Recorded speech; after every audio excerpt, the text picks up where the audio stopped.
and I will go ahead and start us off.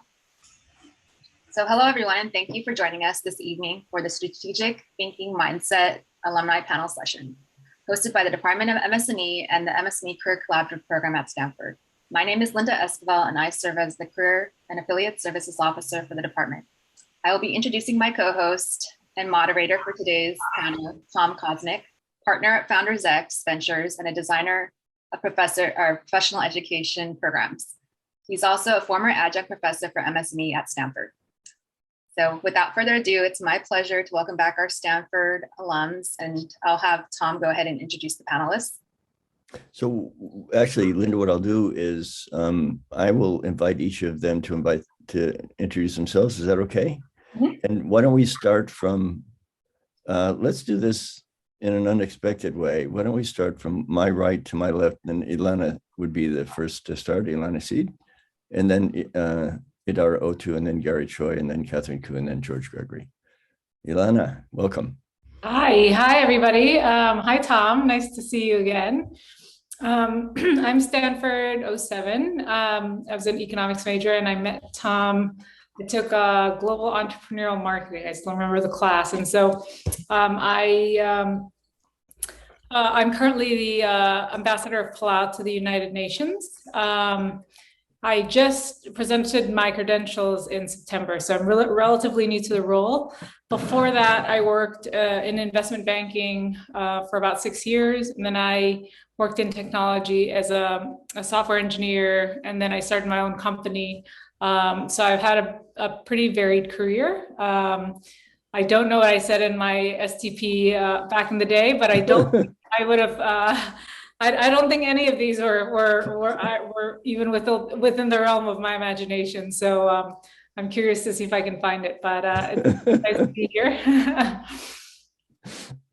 Thanks, Elena. Idara? Awesome.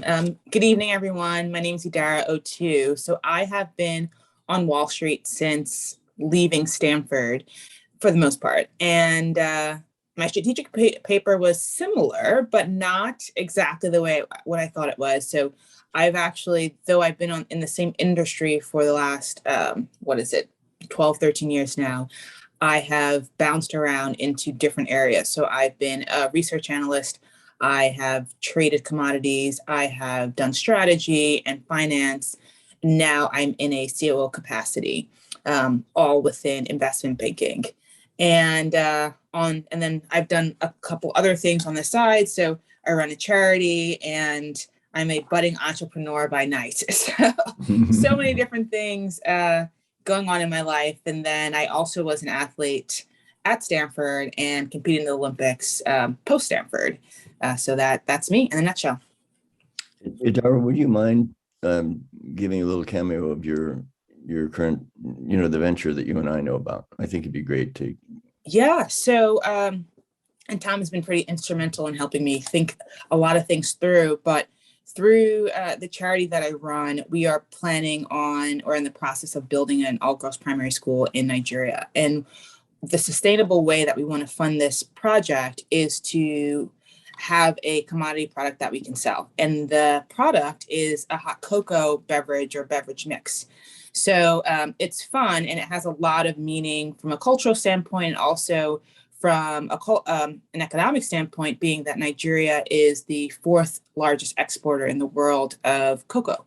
So it makes sense for the ecosystem and the supply chain, and also within the culture, right? So the brand is really, even though we say the brand is birthed in America, but its roots are from Nigeria or from Africa, from the continent. So we are diligently working night and day, literally, to fulfill orders and really get the word out, such that the end goal is young girls can have quality education in Nigeria. And anybody in the audience, you can actually, the gift box makes a fabulous holiday present. Really does. I'm sorry, I should know this. Is 3 or 4 flavors? 3 flavors. 3 flavors, all delicious. And there's also an amazing book. Can you just mention briefly the book? Because that's a great book for if somebody's got a kid in their life. I have given boy. other, which actually was like our introductory fundraiser for the school, is this children's book that details a masquerade, a harvest time masquerade. And it's really about, the ethos around the book is about Thanksgiving. So around harvest time, the villagers or folks who have spent months toiling the sands and the ground for harvest come together in this carnival of sorts, in this masquerade, to thank the gods, or really to thank God, or whatever they believe in, for the good fortune of having food for the rest of the season, having a good harvest. And that is really the ethos of our brand. And our tagline is "Every cup is a celebration." So we really pull from that masquerade culture to say we're thankful every time we take a sip. And that is really the ethos of essentially everything I do, right? And it's why I start a charity, why I do all this work. When I have a great paying job, and part of it is to give back. And that is my active form of Thanksgiving, right? Others like Tom have poured into me, and it's my way of paying it forward to pour into these young girls who may not have an opportunity any other way. And I've heard this in many different places before, but I always want to be, or try to be, the solution to other people's problems, or the answer. And you never know whose answer you are. And I try to, as much as I can, be that when I can. I love it. I love it. I want to go back to Ilana for just a minute. Ilana, many people don't know what Palau is. Would you take a moment, because you're in service of one of the most amazing countries on earth? And Ilana mentioned that she took Chem, but when I found out she was from Palau, I said, let's have a safari to bring Chem students to the most fantastic snorkeling in the world. Best coral reefs, I think, in the whole world. But Ilana, I didn't, because you really, Idara did such a lovely job of explaining how she's having a social impact, and I'd like to give you the opportunity to do the Sure, same. yeah. Palau is, I believe it's the fourth smallest country in the world. We are, in terms of the size of our landmass, it's about the size of Texas, but we only have 20,000 people. It is kind of smack dab in the middle of the Pacific. It's, if you drew a line south of Japan and to the east of the Philippines, and it intersects in the middle of nowhere, that's where Palau is. But it's known in the world for scuba diving, because it holds probably the highest levels of marine diversity in the world. So with Tom, we took a little safari down there. We brought a woman from the Stanford Center for Ocean Solutions. And Tom, I don't know, we haven't had a chance to chat, but when I went back recently, there are like 20 Stanford Center for Ocean Solutions people down there doing a lot of really amazing research. So the little seeds that we planted back in 2008 have sprouted some new children. And so that bit of work. So one of the interesting things that they have found is that Palau has heat-resistant coral, and that might be used to replenish reefs as a result of climate change. So with climate change, there's a lot of coral bleaching. So they're exploring ways that we could potentially use these kind of heat-resistant corals to replenish the reefs that have died as a result of climate change. So that's just I guess that Palau is really a marine environment. It's a really nice place to go and vacation, but it's a really kind of, I think, an educational place. And I think the people take really great care of the environment. And so we want to take some of the lessons that we kind of practice on the ground and spread it around here at the UN. So we're here kind of telling people about climate change and also just trying to be stewards of the environment and lead by example. So that's kind of some of the work that I do. And Ilana, one of the things that I love most about Palau is that the people of Palau understood how lucky they were to have the reefs and to have their land. And those reefs are probably the best maintained and taken care of any reefs in the world. So divers and snorkelers have destroyed the reefs in Fiji and all sorts of other places that we've been. But the people of Palau have said, wait a minute. And if you're going to visit, you're going to take good care of our reefs as well. And it's just astonishing to see Yeah, it's a really great thing that I think the Plans go back about 4,000 years. So it's a pretty old civilization, and we have taken care of our environment, but it's one of the few matriarchies in the world. So it's kind of cool. And I think I like to preach that at the UN, that when women are in charge, things are taken care of. So that's something I like to say when we talk about women and girls is that it's really for the benefit of future generations, because we're the ones we take care of the children, and we want to keep things beautiful and sustainable for future generations. So. Absolutely. And thanks so much. Catherine, you're next. Hi, everyone. Good evening. I'm Kat. I graduated in 2009, and I actually sailed in college. So, yeah, I was glad to hear actually that the sailing team is being reinstituted. I was very happy to hear that. And I saw that my coach, John, is actually also advocating for himself, which I'm also really happy to see and hear. Like some folks here, I started my career in investment banking.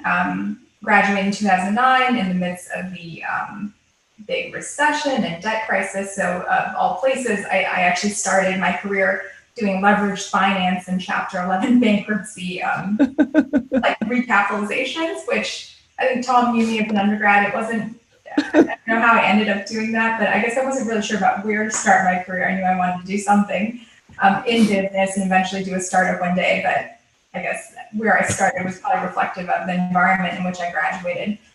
So I did investment banking for 2 years. I did tech M&A at a bank, and then I moved to a startup, Palantir Technologies. I was one of the first members of the finance team there, so I worked with a really amazing group of people, helped build out, called the financial infrastructure, helped with financial modeling. But as mentioned, largely inspired by Chem and really everything at Stanford, I always knew I wanted to start my own company. So 2 years into Palantir, I did try to start my own company. And it was an art startup that didn't quite work out. So my art startup is, maybe it's still an art startup, but now I have a company with my sister, and we make oral care products that I guess combine science and art, bit of a combination. And if you don't like flossing your teeth, those in the audience, I used to hate flossing my teeth until Cocoa Floss, and I adore the product. It is amazing. So just be aware that Kat and her sister founded a company that has solved a big problem for pretty much everybody needs to floss their teeth. And most of us don't, because we don't like dental floss. And then they've made floss that you can love. Yay. Okay. Yep. Yeah. George, you're next. And George was an entrepreneur, I think, while you were at Stanford, if I'm not wrong, George, right? Yeah, so I graduated from Stanford in, was it 2007? Yeah, 2007. Met my wife at Stanford, which is great. That's the biggest thing that I've accomplished while at school. My background is pretty diverse as well. I studied theoretical physics for some time. Won international Olympiad in physics. Spent a year on Wall Street, believe it or not. I worked a very, very long time ago at the Credit Suisse financial products. Now, and I do remember, managing directors running around the floor and saying, "Oh my God, we invented this credit derivatives that's going to change the world." And they did. It was very interesting. But then spent some time at Stanford Management Science Engineering, working with Tom. That was fantastic. Took a lot of classes in computer science, mostly in natural language processing. We started a company after Stanford in predictive statistical analytics for patent litigation, helping very large companies to defend themselves against patent trolls. Every large company in Silicon Valley is a customer, whether Google, SAP, Oracle, Apple, Microsoft, and so on and so forth. Sold the company to LexisNexis with Elsevier. My wife no longer thinks I'm a bum, which is good. And she still has doubts, but she's coming around. Yeah, so serial entrepreneur, now working on the second company in artificial intelligence. In general, I'm very excited about technology, very excited about artificial intelligence and entrepreneurship. And the STP was interesting experience for me. I kind of laid out the path on AI at the STP, so it kind of worked out the way I wrote it. There's a lot of things that would have changed. I would approach writing it differently now that I know what I know.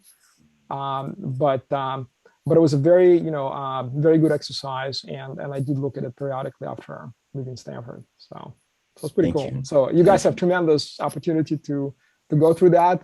I know it's hard. I know you think it's going to be very, very tough, but it's actually very helpful. It's a lot of fun, and discussing with friends, and yeah, so it's great. Thanks, George. And do you mind mentioning your spouse is amazing, and she also has an interesting profession if she's still active? Yes, my spouse is her name is Judy Thai, and she's much smarter than me, which is true. Literally. She went through all 3 schools in the Bay Area. She went through Berkeley undergrad, UCSF medical school, and Stanford residency and fellowship.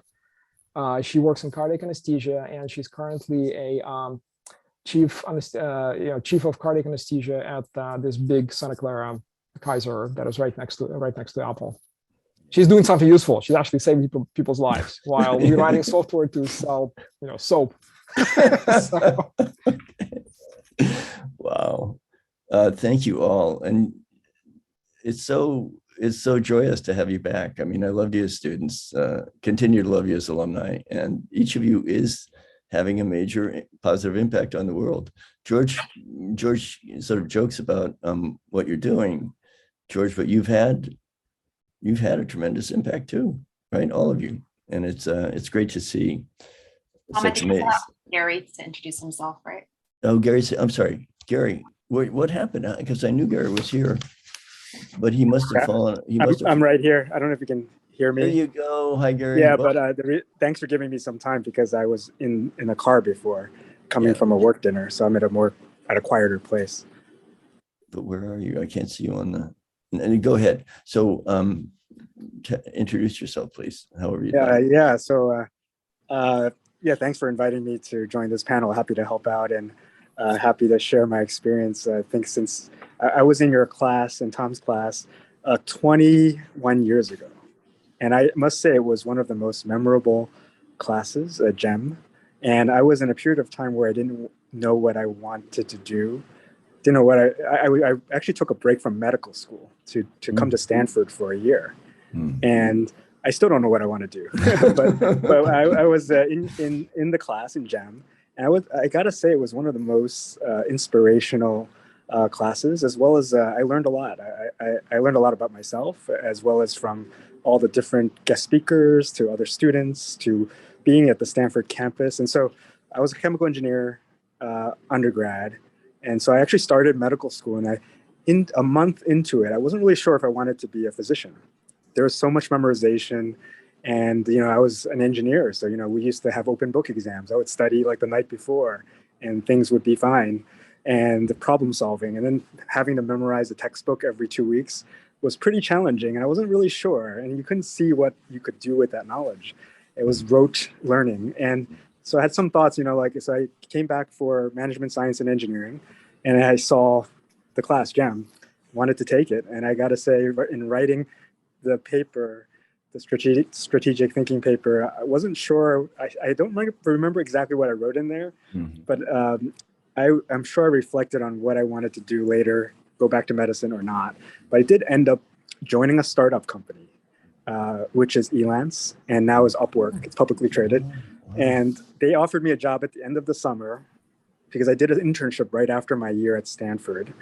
And it was like the red pill or the blue pill. I decided to go back to medical school, to give it another shot. I didn't want to give up. So I went back to medical school, and long story short, ended up becoming a radiologist, combining my interest in technology, engineering, and medicine. And so I went on to train in Boston, which is where I am, ironically, right now on a work trip. I'm currently at United Health Group, in the Office of Medical Affairs. I would say I ended up somehow in a job which combines my interest in technology and clinical again. I lead up clinical technology and innovation as SVP at the corporate level. And so we were just in a meeting, we're talking about maybe acquiring this company, and never thought that I could be in rooms like that where, as a radiologist, who knew? Like everything that happened in the last 21 years, didn't expect it, but somehow things just kept happening. And I got to say, a big part of the directionality, I could attribute to perhaps being at Stanford. A lot of it would be at Stanford. And along the way, I also started a couple of companies, one of which was with one of the classmates of mine back in the days, solving inefficiencies in doctor credentialing, paperwork, 50 pages every year. Why can't we automate it like a credit check?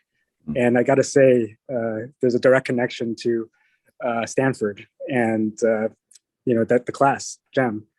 So thank you very much, and glad to be here. Well, thank you, Garry. It's so lovely to hear your story and to know. Now, if I need a radiologist, are you still practicing? I'm still practicing at the Palo Alto VA. Yay! Oh, can I? But I'm a Marine. I'm a Marine veteran. Can I go there if I need? Or maybe not. I think you can. I think you're eligible for free healthcare there for life. All righty, I love it. Well, thank you all. We want to try to keep the questions few. I have only 3, and try to keep the answers short so that we have more time for the students in the audience to ask their questions. And Linda has some that have been submitted in advance. So we'll keep this quick. The first is, what's the biggest challenge that you faced in your career, and how did you overcome it? Garry, why don't you kick off, and then we'll go back from you to George, to Catherine. Yeah, sure. To Idara, to Linda. And to rephrase the question, it's what were some of the biggest challenges? It's singular, if possible. What's the biggest challenge? The biggest challenge. Yeah.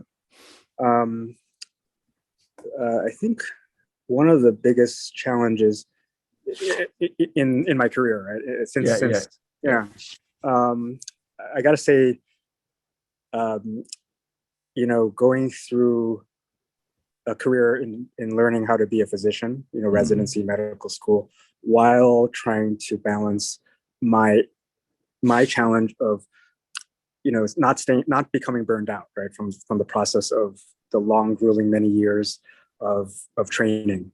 It's a long period. So what happened after, I left Stanford was 4 years of medical school, 4 years of residency, and another year of fellowship. And it's a tiring road. And a lot of physicians get burned out. They leave medicine. You hear about even physicians getting depressed, right? And even during COVID, some might have committed suicide, things like that. I would say that was one of the biggest challenges in my professional career, kind of staying focused, because, I did actually take a break even in the beginning to come to Stanford. Right. And so I had multiple exit ramps along the way. The biggest challenge, the singular challenge, was not taking the exit route. Right. And staying focused and persistent, persevering. I love it. And was there something that you told yourself to persevere despite the challenge and the boredom and the difficulties of that long road? Yeah, I would say that there's it's appreciate the journey. The challenges themselves are lessons. Even lessons that you teach yourself. What you might perceive as a challenge is different from what another person might perceive as a challenge. You always got to come back to thinking, what's right for me? And if I didn't do this, what's the opportunity cost? So I always thought, like the opportunity cost, I had already left once and I already knew what that was like, and I came back. And so what would it be like to go all the way through? Like when I'm, now fast forward, when I'm retiring or telling my grandkids about my life, would I actually regret not going through it? Yeah. And I think that's something that I told myself. And then the other thing was, it's a free country. I could still be an entrepreneur. I could create. Yes. I could do something special, and something unique. And while you're in medicine and training, you don't have time to do that. But I always had that in front of me. I could always, once I have more freedom, I will be able to do X, Y, and Z. And I got to say that did occur. I had a lot of choice and optionality and things like that, different doors that I could walk through. Lovely. Thank you so much. Next to George. And I want to think about how Garry answered. Let me ask the question a little bit differently. What's one of the biggest challenges you faced? Yeah, for me, it was, coming from a scientific background, we kind of trained to analyze problem, to come up with a solution, get the answer, and take an action. Mm-hmm. And I think that works. There's some places, employment where they pay you to analyze, Wall Street, otherwise, and many other places, and it feels good. But when you're a principal, when you run a small startup, when you drive your own project, it turns out that this does not work, basically, because what you need to do, you need to take action way before the answers are known or you can finish the analysis. And when you have to take the action that early, more likely or not, this action is going to be wrong. And it doesn't feel like, oh my God, I checked it off my list. It feels great. Instead, it's like, oh my God, I should have done something different. Yeah. Feels terrible, right? And it's this complete kind of a discouragement. But that's the thing that you have to do. You have to take action. You have to take action early and often. You're going to be wrong most of the time. You can't really learn. I mean, I guess you can learn how to enjoy it. But at the very least, you have to, kind of remove the evaluation cap and trust the process that in aggregate, it will work out okay. And that only, pertains to, I think, entrepreneurship and when you're kind of a principal in a small place. Because if you're working in a large organization, Google, you can lay things out, you can do the analysis, you can do all these things, and then very satisfiably, with satisfaction, to do this kind of right action. Mm-hmm. But in the early entrepreneurship, this is just not the case. You simply cannot get information in place before taking action. And so you have to basically do the wrong thing, not on purpose, but you have to do the wrong thing all the time and somehow, do a lot of it. And psychologically, it's actually quite difficult. Yes. And so I'm still working through it. And it was kind of, something that I did not realize when you do that. But that's kind of the biggest challenge, especially for us that are coming from scientific background where we want to know the answers. Yeah. So. Fantastic. Thank you. And no founder has ever put it so clearly and so poignantly as you have. So thank you for letting people know how hard it is. Right. And you do it because you must, I guess. Yeah. Don't wait until you enjoy it. It ain't gonna happen. All right, lovely. Okay, and Catherine is next. Yeah, I think mine might be a bit related, but my company is bootstrapped. So, I'm on the 7th year now of essentially building this company with my sister. And, I've had to transition from, being the person from being like a builder to really learning how to help create frameworks to facilitate unified decision-making, I guess, across the company.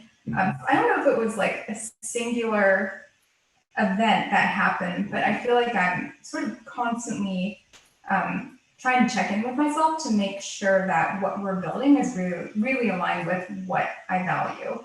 And it's been really an evolution. One example I could give is we actually recently released toothbrushes, and we were really excited about this. My sister's a dentist, and she's just kind of always noticed that most toothbrushes don't do a great job at helping you brush between your teeth and under the gum line. And that's really where most of the oral problems that folks have occur. And so she wanted to create like a really soft tapered toothbrush. And she had a very specific toothbrush head design idea, so you could reach the back spaces of your teeth, which typically are missed. So you can reach your molars. So we're really excited about the design.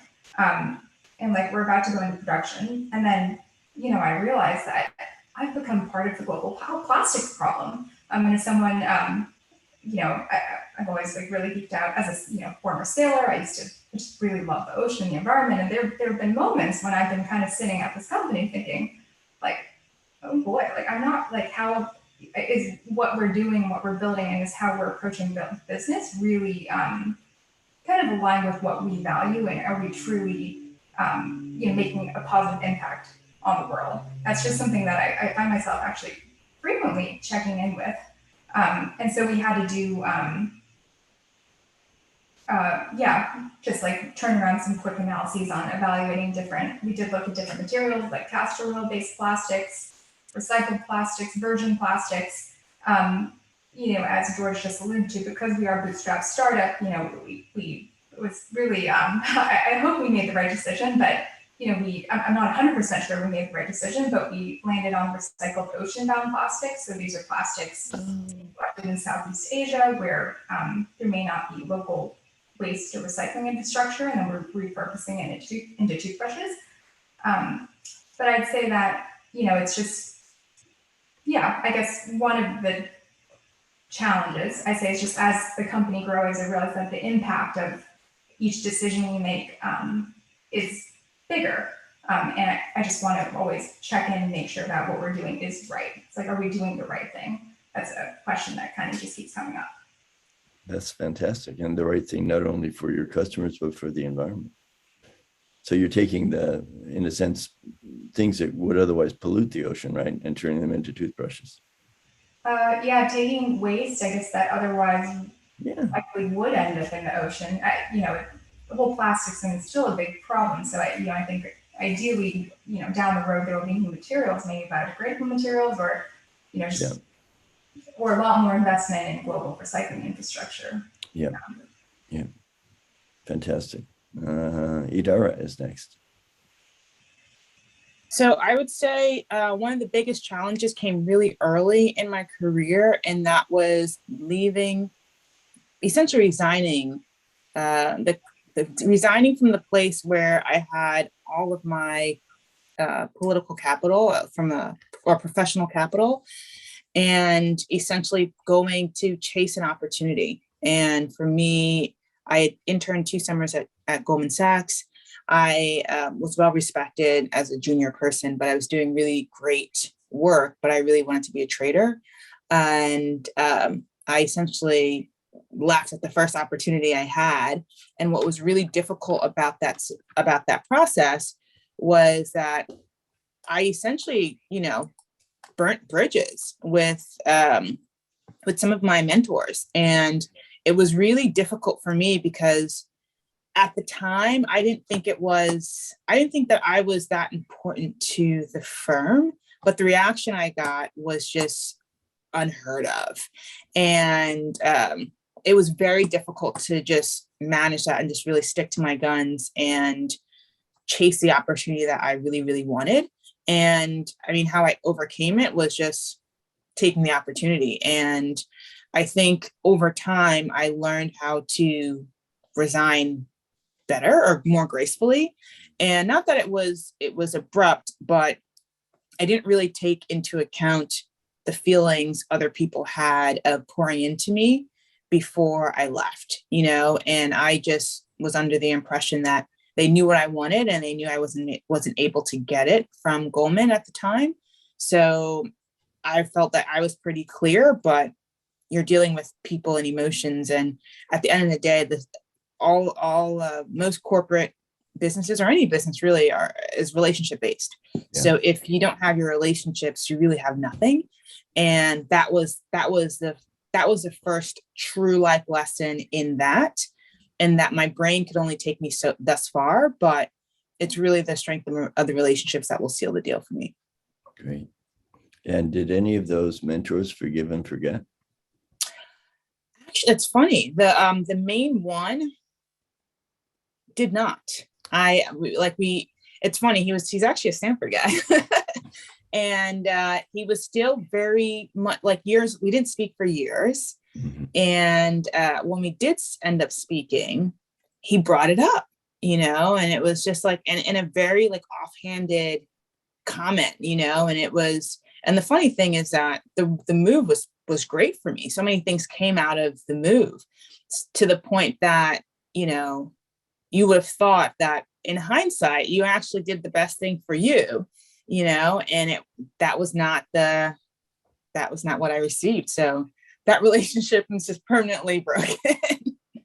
but what's interesting, my thought is maybe it was all about him. In other words, he wanted to mentor you. He wanted to be able to say, I brought Idara to partner, right? Because you are someone who would be very attractive as a partner at Goldman Sachs, given who you happen to be. And right. So to me, nobody carries a grudge that long unless he had something selfish that he wanted.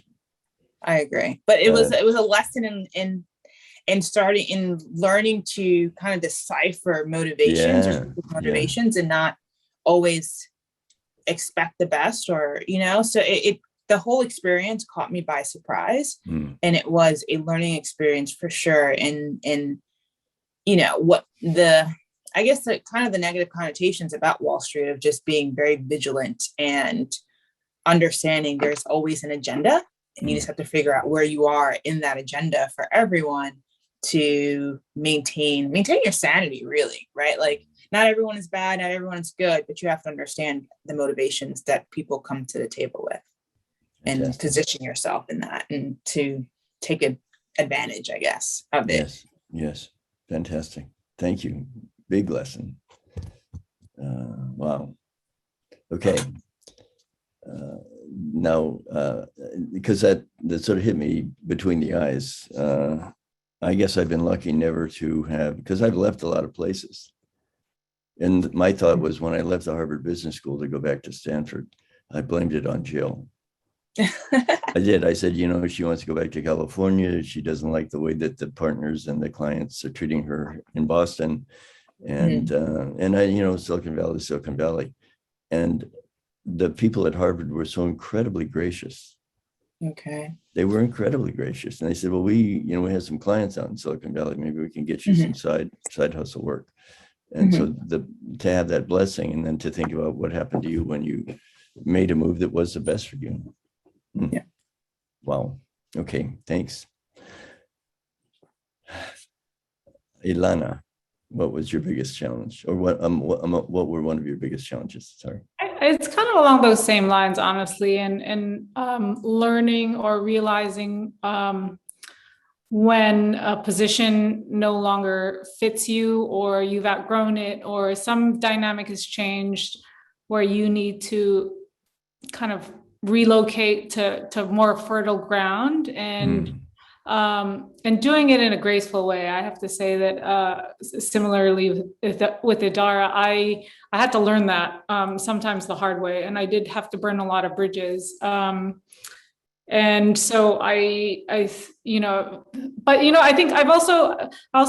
I'll also say that I think I'm much more comfortable burning bridges now, because at the end of the day, we can only, this is our one precious life, and we have to do the things that bring us joy and bring meaning to our lives. And so there are going to be a lot of people who want us to do things for their own benefit, but I've since learned that my gut is usually right, and I have to have the courage to think bigger and dream bigger, and then go after the things that I think will go towards the fulfillment of those goals, and try to do it in a graceful way. So I think it's kind of similar, but I don't think burning bridges is necessarily a terrible thing these days. So it's kind of like, for me, a lot of this has been a lot of rebirth and reinventing myself, and I feel like it's made me like a stronger person, and somebody who's definitely kind of more confident in my skills. And so I don't think that's a terrible thing, but I definitely had to face those challenges where you had outgrown something, and then people were trying to convince you to stay or to do the thing that wasn't going to fulfill you, and you just really had to develop the courage and this basically the grace to actually move on. So. And what was the thing that you moved on to do? You ever moved on because you wanted to do trading? What was? Well, yeah, I mean, so I moved on from banking because I realized I did not want to become a managing director. I looked at that life and I said, this is not really the mountain I want to climb. So that was the first kind of realization that I wanted to move on from that. And then I became a software engineer, and I moved on from that role quite honestly, because the guy they had hired to become my boss, I didn't think was quite capable of becoming my boss. And so that was a realization that if he can be the boss, then I can be the boss too. So I left to start my own company, and that took a lot of risk. And so I wish I'd done it more gracefully. I think I'd say that, because I think I was a little bit too upfront about the reasons I was leaving. That probably hurt a lot of people's feelings, but I mean, in hindsight, these are all things that we have to learn. And so I think I am where I am today because I took those risks. So yeah, if I could turn back the clock, I'd probably do the same thing, but just do it with a little bit more grace. Now, in your role as the ambassador for Palau, is your boss the president of Palau? He is. I have a terrific boss, thankfully. So I got it. As you know, I got a chance to meet him briefly. Yes, you when I was did. in California. Yeah. So, okay. Well, I think that all of you have answered the questions brilliantly. No, wait. No, Garry still. No, Garry answered at the beginning, of course. Yeah. Med school and the whole process. So we have about 13 minutes left. And I would open it up. Actually, Linda, you had some questions that were asked in advance. Why don't we do those, right? Because they. Okay. So the first question is, given this strategic mindset, how did you decide on your first job post-graduation?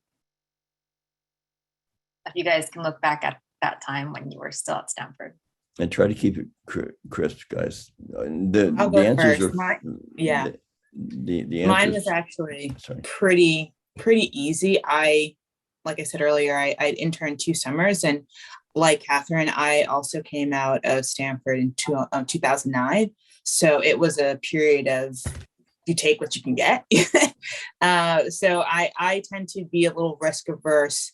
Well, I was more risk averse then than I am now. So I knew coming out of a couple months after the summer. So I think by October, November of 2008 that I had an offer. So it was just a matter of, would they rescind it because of the recession or because of the market situation or not? So because they didn't, I didn't. And I just focused on finishing out the school year and being grateful that I had a great paying job in such a very tumultuous time.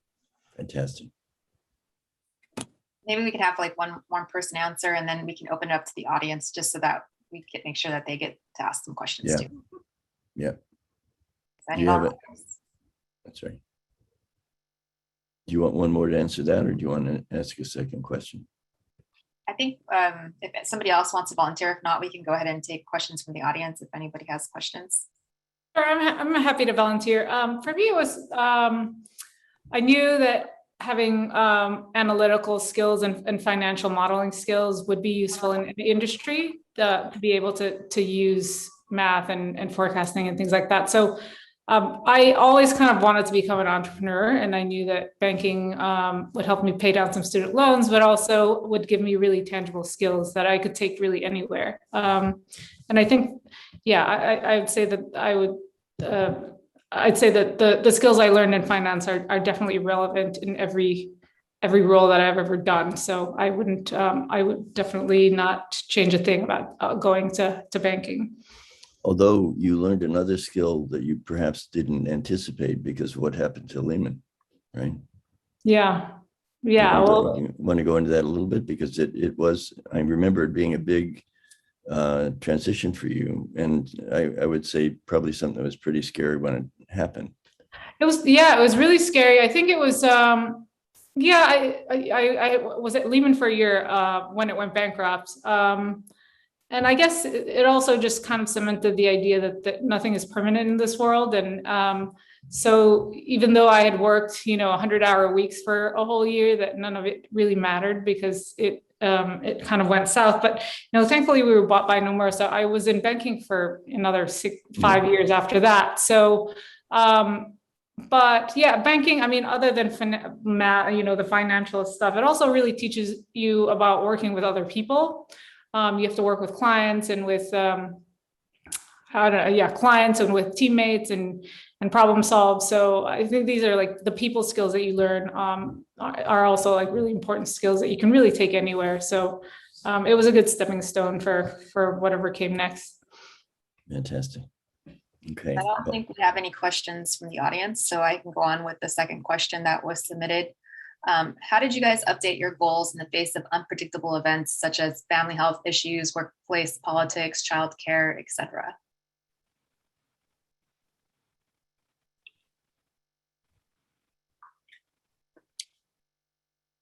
Anybody want to take that?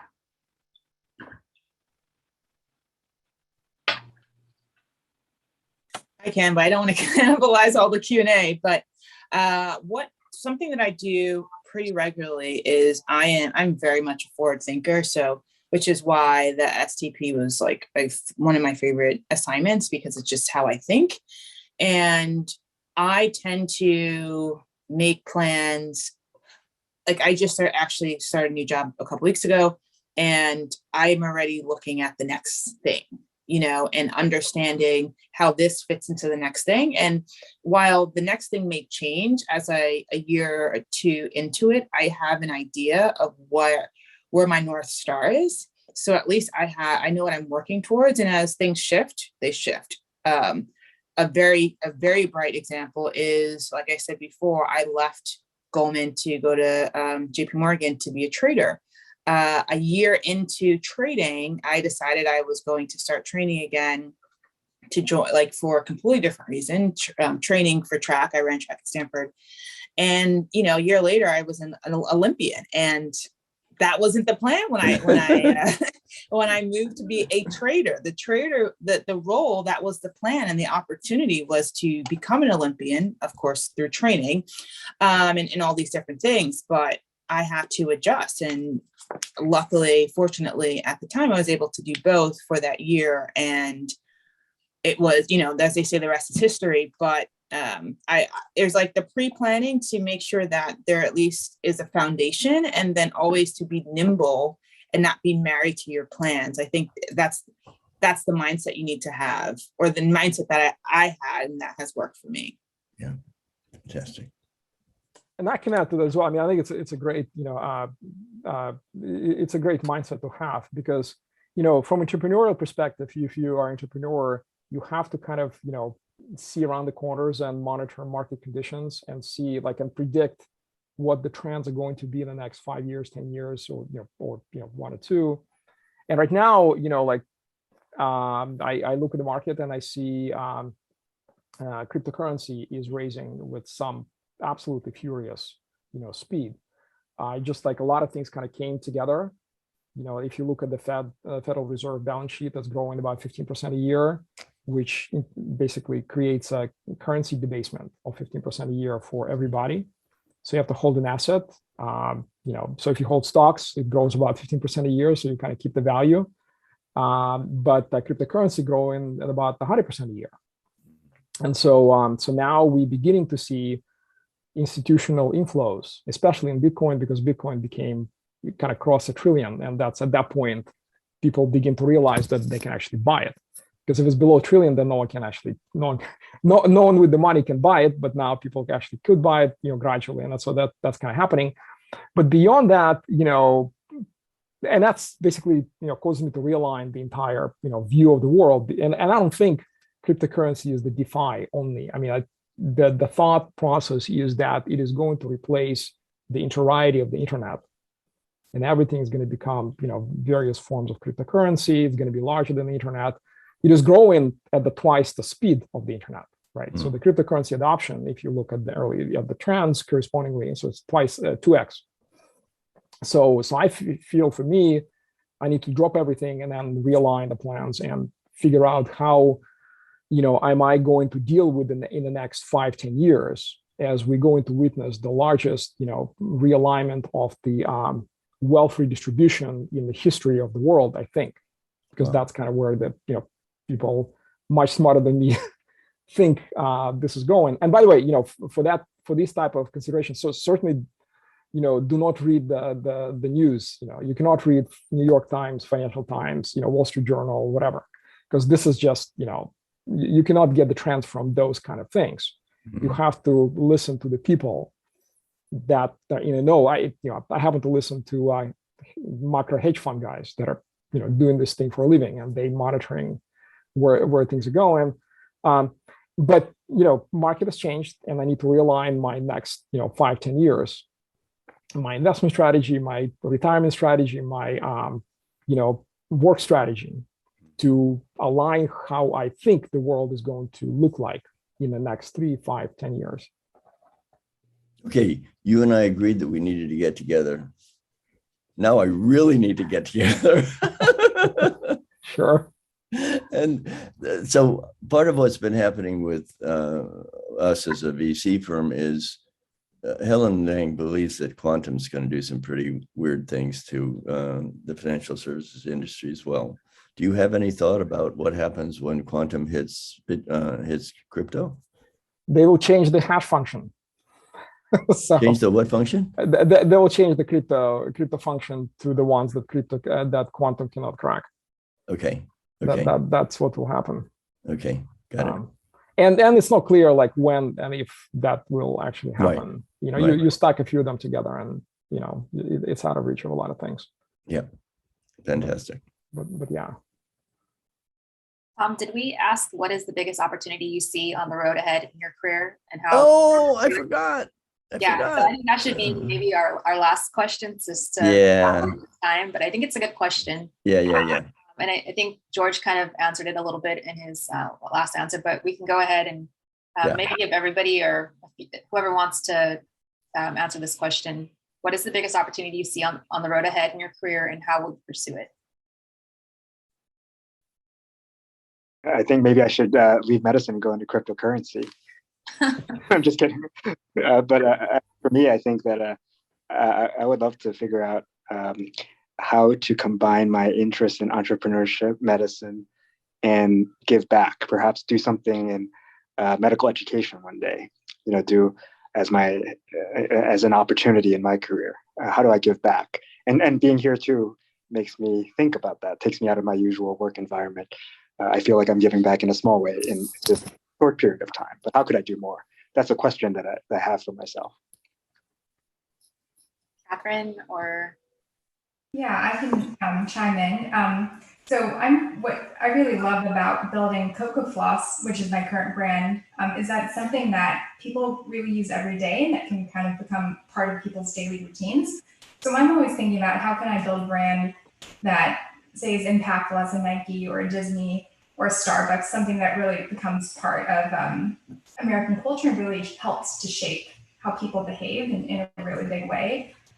So to do that, I realized I've been bootstrapping the company for 7 years now, but I need to learn really quickly. I need to surround myself by great advisors, connect with other entrepreneurs, but essentially align myself with a really great team and with advisors, just to make sure that I'm evolving with the company, because when you're running a company, really the company only evolves as far as, I think, leadership, really.